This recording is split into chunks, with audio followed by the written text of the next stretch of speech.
Big boss season 8 మొన్నటి వరకు రసవత్తరంగా సాగింది.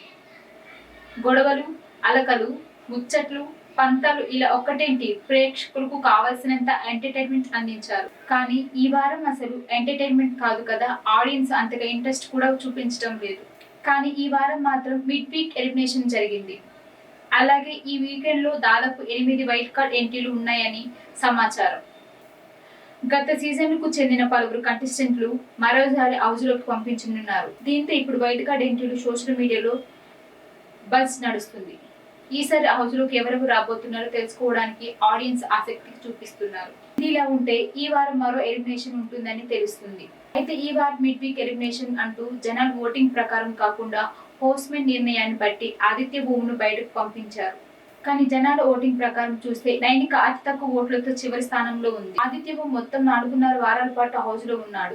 హీరోగా జనాలకు సుపరిచితుడైన ఆదిత్యను ఈ షో ద్వారా మరోసారి ఆడియన్స్ కు ముందుకు తీసుకొచ్చారు బిగ్ బాస్. అయితే ఈ షో కోసం ఆదిత్యకు భారీగానే ఆఫర్స్ చేశారట. వారానికి 3 లక్షలు పారితోషికం ఇచ్చారట. ఈ లెక్క 4.5 వారాలు గాను దాదాపు 14 లక్షలు అందుకున్నట్లు తెలుస్తుంది. ఇప్పటి వరకు ఎలిమినేట్ అయిన బేబక్క, శేఖర్ భాష, అభయ్ నవీన్, సోనియా ఆకుల కంటే ఎక్కువగానే రెమ్యునేషన్ ఉంది.